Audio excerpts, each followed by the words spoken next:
I would go people, process, and then technology, because I think especially having strong leaders are very important. However, you're going to set that up to help you build out that roadmap and those standard processes. I think those are second, especially as you build out your team, having that standard process. And then technology is going to help you do things a lot, much more efficiently, for sure. But until you have those other two, the technology is going to be a wasted investment, in my opinion. This episode is brought to you by Greenskies Analytics, an audit analytics service provider that works with internal audit departments that have data analysts and are still frustrated with trying to make analytics actually work, aren't getting the expected ROI, who can't break through the communication barrier between the analysts and the audit team, and those that need experienced direction for an audit analytics strategy and process. Those that feel like they've wasted time and money on trainings, aren't getting the value they want, not prioritizing the highest risk areas for the organizations, or have projects that seemingly never get completed. Do you deal with any of that? If you do, go to the show notes of this episode and click the Greenskies Analytics link, or go to greenskiesanalytics.com to schedule a call and understand how Greenskies Analytics makes analytics actually work for internal audit. This episode is brought to you by Supervisor. Supervisor is a ready-to-use audit analytics platform that integrates with your ERP and any other systems you have to provide actual continuous monitoring for risk across all your transactions. They have more than 350 out-of-the-box checks and analytics to enable your team to perform full population testing, detect multiple types of anomalies, and identify potential fraudulent activity. That's going to give you an unparalleled level of assurance in your financial processes. Built by internal audit and accounting experts, so your team can get value from the first day of usage. So imagine having no analytics today, walking in tomorrow, and having up to 350 audit analytics already run. You don't have to necessarily take my word for it, though. Global organizations such as IKEA, Michelin, Lacoste, and numerous others trust Supervisor to enhance their audit capabilities and increase their assurance. This podcast is also brought to you by Audit Board, the leading cloud-based platform transforming how enterprises manage risk. Audit Board's integrated suite of easy-to-use audit, risk, and compliance solutions streamlines internal audit, SOX compliance, risk management, and security compliance. Automate processes and improve execution with Audit Board's purpose-built solution, which is designed to address the most pressing challenges of today's practitioners.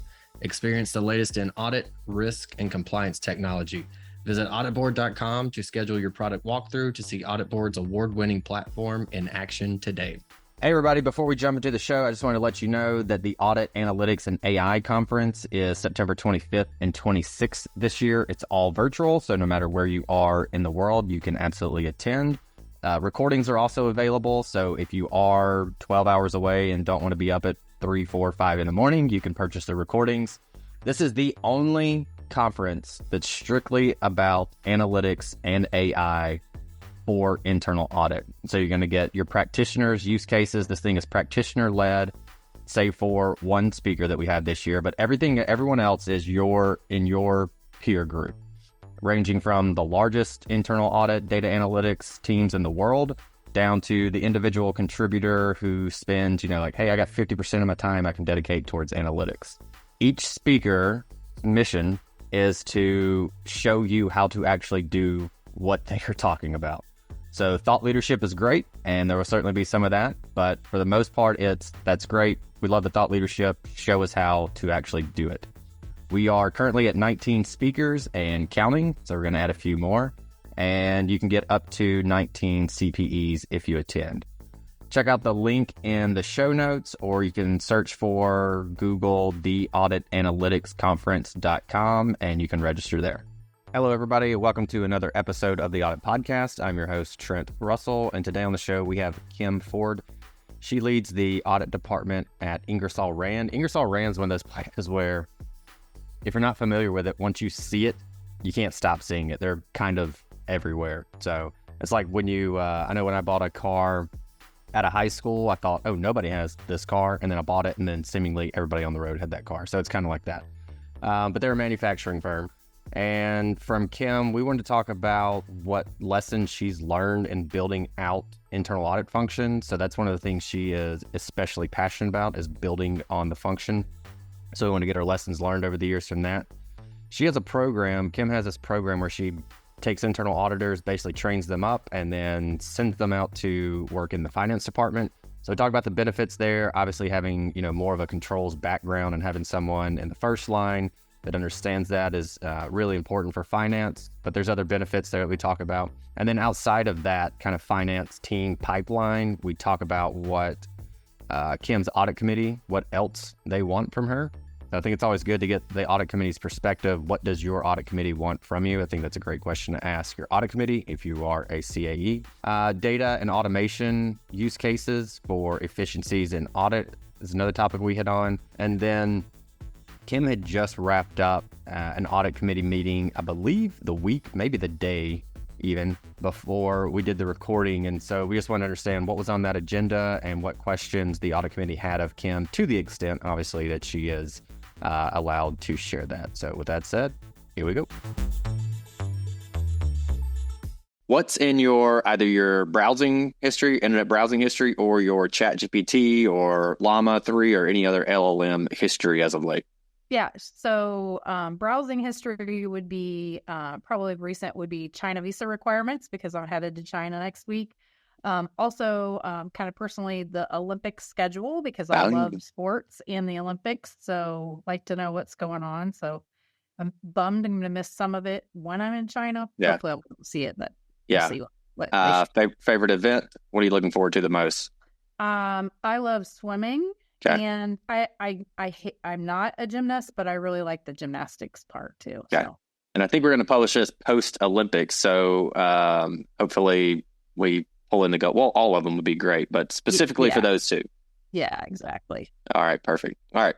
I know in us talking, you mentioned, I think the question was something about, what are you passionate about? And you said building internal audit departments or the function, right. Which worked out really nice because a friend of mine messaged me a week before and said, hey, I'm trying to build out my function. I'm looking for anybody that could help. And then he offered that up. I mean, very serendipitously, I might say. But from what you've learned, what can you pass on to our listeners who are looking to build or obviously even improve on their function? Yeah, I mean, obviously, I think, clearly having a plan, and a roadmap is important. So how do you get that roadmap? I really learned about others' organizations, spent a lot of time networking and trying to understand what other people's organization look like. Obviously, taking it from my experience in history too, I knew kind of what I wanted my team to look like and what I didn't want them to look like.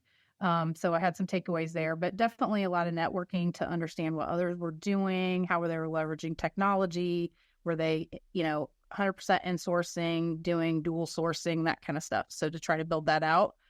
The other thing that I would say is go a little slower than you think,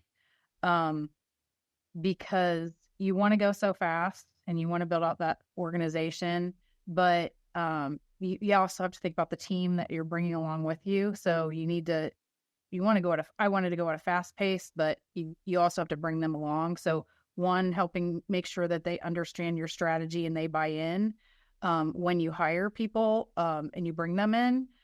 And then two, just giving them some space because it goes very fast and you're asking them to wear a lot of different hats at the beginning. And, I think just making sure that, sometimes I want to go a lot faster than we probably should have.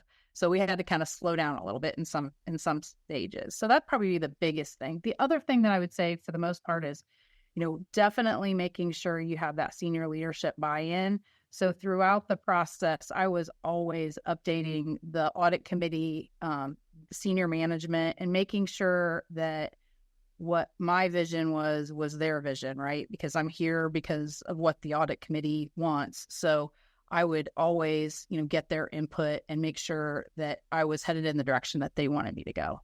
Okay. If you are thinking about people, process, technology, and you're building this out, you could make an argument for an emphasis on either of the three, any of the three.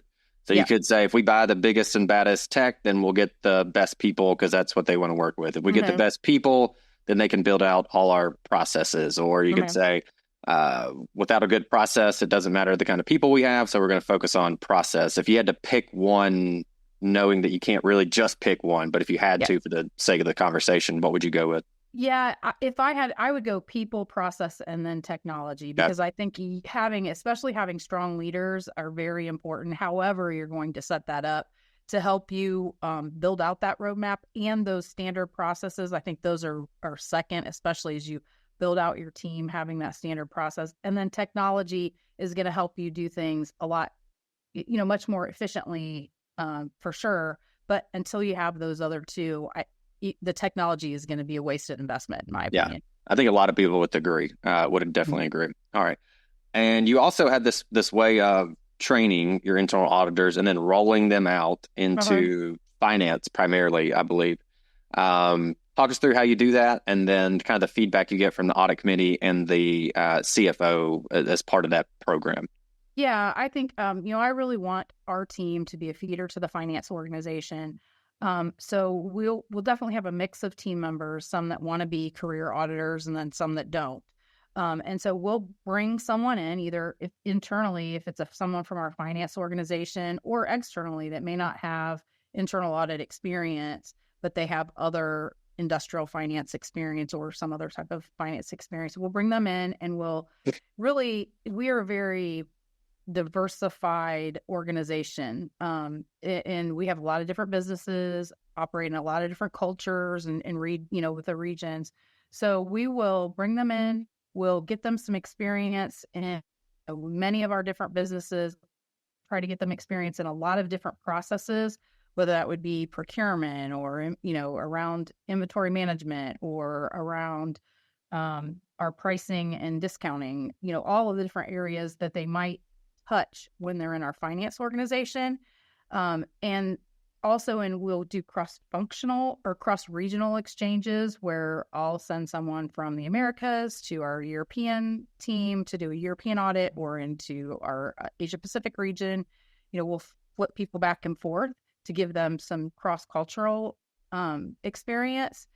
And then throughout that, always focused on what their career goals are, which may not be internal audit. And especially because they see all those different elements of our finance organization. Maybe they are really interested in, FP&A, or they may be interested in being a controller for a plant, or an operations controller. So we'll work on what the competencies and the skill set that they want to get, and then we'll try to give them those experiences. And then I'll continually share with my peers in the finance organization, whether those would be VPs of finance, and make sure I share with my team members with them. And then when the time is right and there's a good fit, we'll roll them out into the organization. I've moved people we're a highly acquisitive company, so we have a finance integration team. So I've moved people into our finance integration team. We have into our shared services, into an operational excellence role and shared services, into our corporate controllers team, and then into our operations financial department, I guess, if you will, which may be a cost accounting manager at a plant, or a plant controller.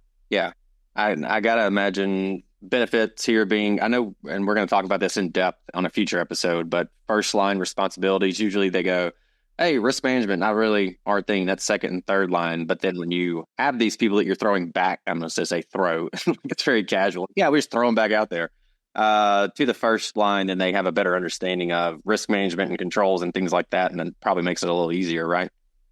Right, exactly. And I think they're, if you think about what the breadth, when I talk about breadth of experience, rather just processes, they're also gaining project management skills.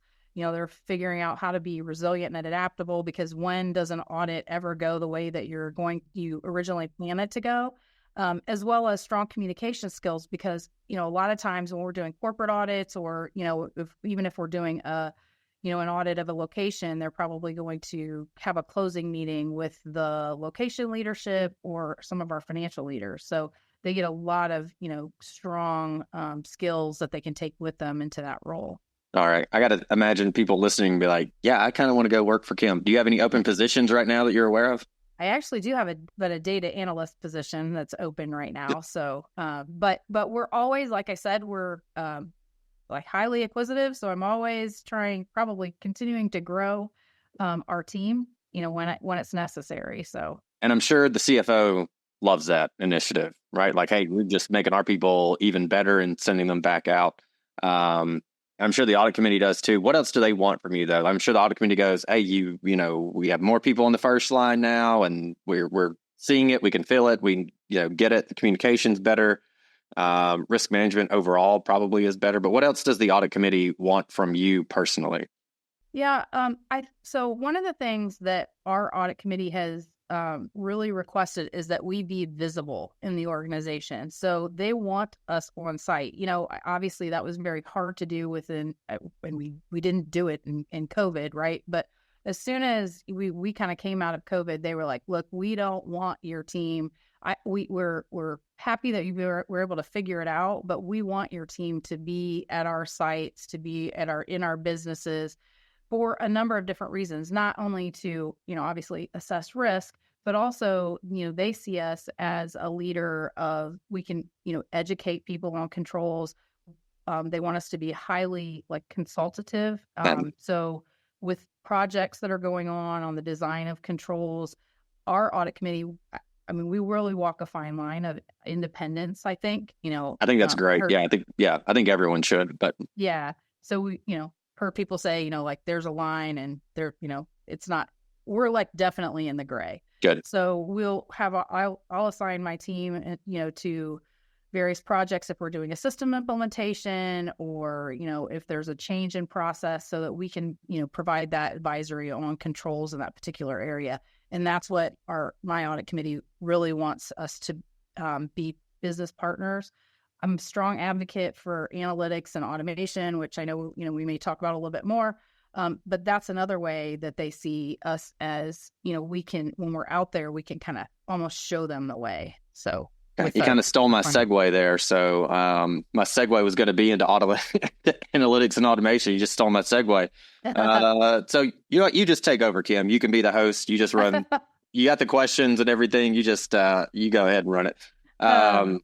No, I was curious, though, on how you almost demonstrate or show the audit committee that you are, visible. Does that make sense? Is there a metric that you use, or how do you measure that? Might be the best way to ask that question.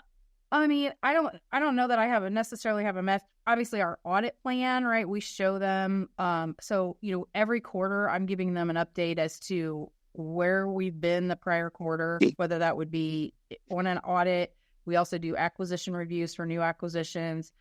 If we're working on projects, I'll share all that information with them on, where we've been and what we've done. So I do give them that update on a quarterly basis. I do have a visual. It's not a good one. We're trying to work on a different, which kind of just shows, globally, all of our entities and when we've been to each entity. All right. So now let's move to the analytics and automation. How are you using technology? Well, I'll just keep it as broad as technology to gain efficiencies and effectiveness. Yeah. So we're really trying to use analytics, automation, and we're using generative AI as well.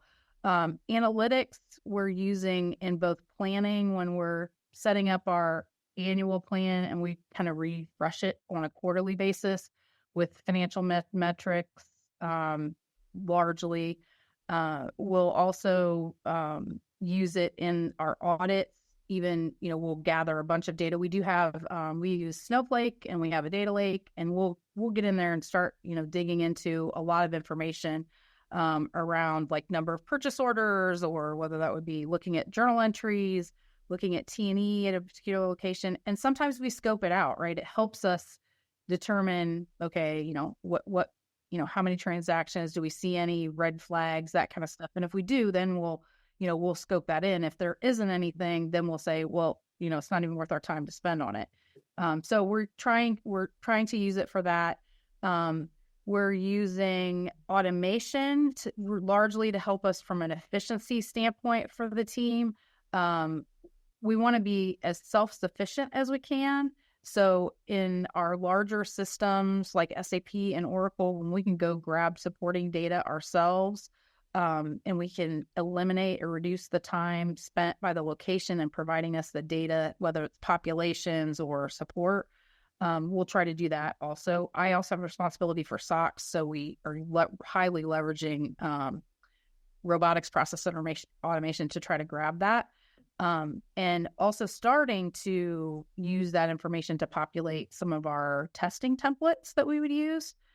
I think I shared with you when we talked earlier that we've just purchased a tool called Data Snipper. We've probably only had that live for 45 days, and the team loves it. It's so helpful using that OCR to populate things for them. There's a lot more that we can do with it. We just kind of rolled it out because we're in our heavy SOX season right now, just for them to try to find ways to leverage it. And we just have a list of a mile long of things that we think we can do with that. So really pleased with that as well.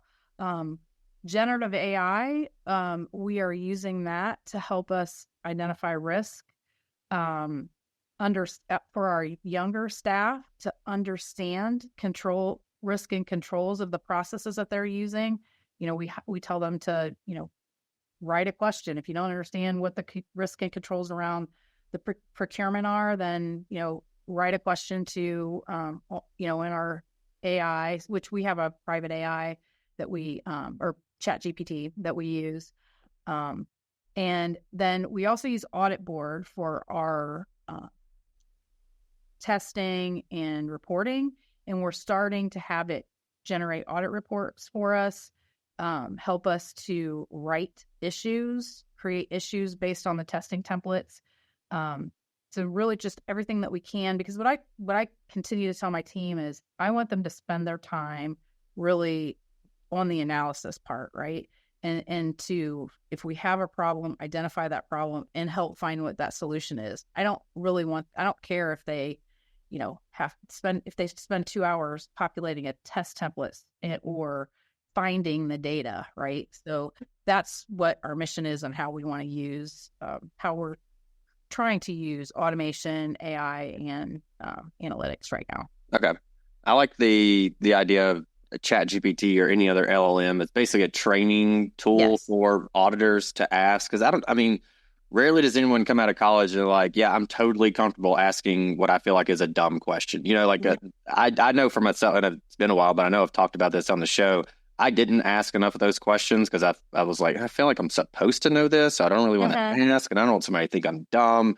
And so I'm just going to basically wait it out, and then I'll get a review note and fix it. That's what which creates a mess for everybody, an unnecessary one. So to be able to, just sit there and have a conversation and get those questions answered. And then obviously the face-to-face kind of training that happens with, a real auditor is extremely helpful because they can provide a lot more context even than an LLM can. But I really like that way of using it.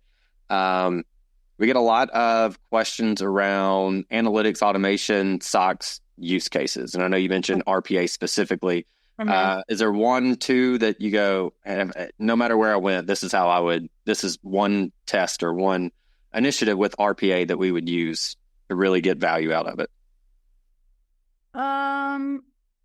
Again, I think the biggest thing that I've seen it for is being able to go in and extract the right supporting data. So we use it in we use Blackline for reconciliations too. So we'll have it, pull all of the, the reconciliations that we're going to test. We can just populate it and they'll, give the bot that, what we're going to test, and that'll come out. We also have in SAP, we have a lot of our supporting documentation that supports transactions and journal entries in there. So we will have it pull, once we have our samples of journal entries that we're going to select, we'll have it pull all that data for us too. So that's generally how we're using it right now. I think there's a lot of different ways that we could use it also. My team is helping our shared service organization who has responsibility for T&E. They have these past due notices that they send out. but we're helping them automate that right now so that they won't even have to do anything. It'll pull the report, it'll create the email for them and send it out. So, that's one of those ways that I was saying again that we kind of I like it. Perfect. I know you said you're hiring for at least one full-time analytics position. For those that are maybe curious to know if they could set up something similar to what you have. So we have bots, we have automation. I'm sorry, we have bots and automation, and then we have analytics. Yep. Do you already have like a full-time DA person on that, or what does the people side of that look like? Yeah. So I have one person who really is kind of leads our strategy. He and I worked together before in my prior company, and we built out an analytics side of audit. So I hired him to kind of do our strategy. And again, this is with the trying to grow the team. I don't have a full-time analyst right now, so we brought what he had, which we already knew. And then we're trying to build upon that. We also have a couple of young staffers who are interested. So we've been giving them some projects to work on, kind of side projects, if you will, to give them some experience. But now we're ready for that full time. We've kind of proven, and that was kind of one of the things we wanted to do I wanted to do with the audit committee and with senior leadership is to say, this is build the business case, basically, right? So look what we've done just with people working on this as a side project. Imagine what we can do if we have somebody that's dedicated to this full time. So that's, that they were like, yes, go, you've already proven it. So, we've got that one resource that we're bringing in, and we're actually looking for whether it would be somebody that's really technical, that is already I'm not looking for necessarily a data scientist, but somebody that is technically savvy, that understands data more on the analyst side, or somebody that's an auditor that is really interested in technology and they want to learn. I will train them. I will So I think that would be the ideal candidate, but those are really hard to find, as you know. Yeah, that's. I was just talking to someone about this last week. In that, for whatever reason, it's easier to take an auditor if they are curious and passionate about technology. That's you have to have that. You can't just take any auditor and go, "Hey, go learn this," because there's so many that just go, "I don't really want to do that," and it's hard to make someone do that. But maybe not easier, but we found they add more value to be able to take an auditor who's interested in technology, train them, as opposed to take a full, hardcore data scientist type person and go, now go get interested in audit, or, go learn the business. And then that is a little tougher, it seems like. Yes. Agreed. All right. Yeah. And that's how like I had mentioned, John, the person that works for me, that's how he was an auditor. He worked in public accounting. He got interested, got into analytics. And then, I brought him on board to kind of do a combination of both audit and analytics. Yeah. Okay. I know you also recently had your audit committee quarterly meeting, right? Update to the extent you can, just to kind of behind the scenes for folks that aren't involved with that, maybe aspiring CAEs that want to know what exactly happens in there. I know I was always curious about that, and I definitely wasn't privy to those conversations. I was like, what do you guys talk about? So to the extent that you can share, what was the agenda that you had? And just generally speaking, what can you share with the audience who's interested to know what happens during those conversations? Sure. Well, obviously, there's a lot of other things that are going on in the audit committee besides, what I do, right? So where they're going through the queue and asking questions about disclosures, that kind of thing. This quarter, we gave an enterprise risk management update. So I work very closely with our CFO on that. So, and we do an annual survey and we kind of talk about our top 10 risks. So we spent some time talking about that. And then from a audit perspective, every quarter, I think, as I mentioned earlier, I will share with them, here's the status of where we are with our, again, because I have responsibility for SOX testing. Here's where we are with our SOX testing. Here is where we are against our audit plan as far as audits that have been completed. I provide them for reading a summary of the audits, and I'll bring to their attention any audits that I think that, I want to discuss with them that I think that they need to be aware of. We always talk about open issues, and the severity of those issues that are open, and any past due. They want to make sure that the business has a focus and are taking seriously any control gap that we've identified and are addressing it promptly. So we'll talk about that. I also mentioned locations visited. I'll share that with them. Any control improvement areas or themes that I see across the company where maybe we need to spend time. I always try to share activity with the audit team on the audit team. As I mentioned, those special projects that we're working or anything I want to bring up to them as far as metrics around our goals around analytics, AI, and automation, so that they can see that we're progressing. And then they always want to know about resources, right? Am I adequately resourced to deliver the plan that I have presented to them and that they have, approved? And then right now, everybody's always interested in cyber. So our CISO gives an update. So one of the things that they have asked us to do is some of those key metrics that we are doing some independent validation of those. And so I'll give them an update on, okay, yes, I'm aligned with what the CISO has mentioned. So that's kind of what happened this past quarter. I think that's a good bullet point kind of list for those that are unfamiliar. But in addition to that, so I would always tell people, like, take that list basically that Kim just gave you, and then go to your audit committee and go, do you care about any of this stuff? And they go, yep, I like 2 and 3. Cool. I'll give you 2 and 3 every time. And I'm also going to give you, from my perspective, 6, 7, and 8, because I need you to know this also. So I think the way you laid it out is, I think it's going to be really helpful for folks. Good. The one thing that I also share, I always this is obviously mid-year for us. And so we're doing mid-year performance reviews. So I asked in executive session, I asked them, are you getting what you need? Is there anything differently that you'd like to see from myself or my team? Right. So I try to ask them that at least a couple times a year when we have executive sessions. Yeah. What can I do for you? Yeah. And that way they get what they want. Yes. So correct. Yeah, I love having those in there. All right. What do you feel like? We got 2 more. What do you feel like you need to take analytics to the next level over there?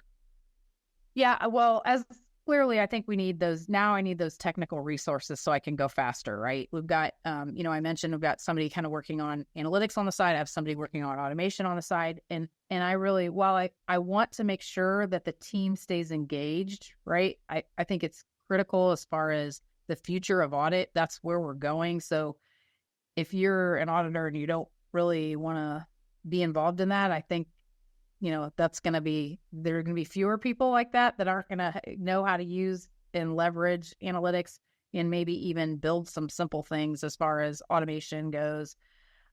So I want to definitely go faster. So I think we need some of those technical resources.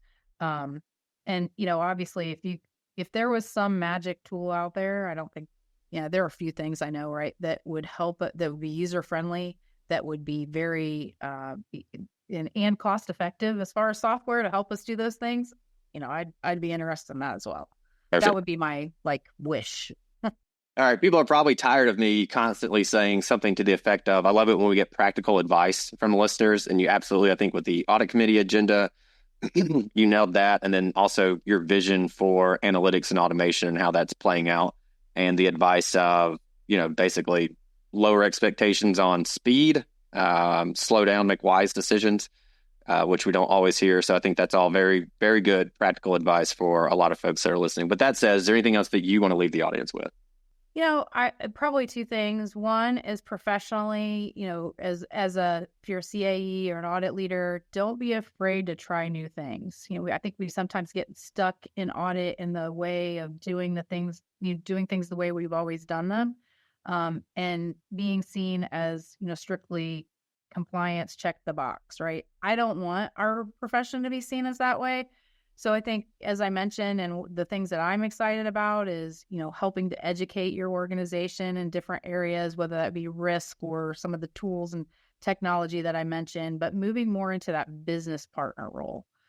So that would be professionally. Personally, I would like to stress the importance of everyone getting a colonoscopy. I know that sounds strange, but my father passed away of colon cancer, and it was terrible to watch, and could have been preventable. He was 72 years old when he had his first colonoscopy, and obviously it was too far away, too far, far of a stage. But colon cancer is the fourth most commonly diagnosed cancer in the United States and the second leading cause of death for cancers. And it's highly preventable with screening and treatable. So when detected early. Hey everyone, thank you very much for listening to this episode of the Audit Podcast. Whatever platform you're listening on right now, I'm sure there's a subscribe button somewhere, so please hit the subscribe button there. If you're listening through iTunes or Spotify, feel free to go give us that 5-star rating. It only took me about 16 seconds to give myself a 5-star review, and it really helps to get future guests to come on the show, so we'd really appreciate that. Lastly, be sure to check out the show notes and follow us on all our social media channels on Instagram, on LinkedIn, and on TikTok. Also, if interested, please sign up for our weekly newsletter from the Audit Podcast. Thank you all. Have a great one.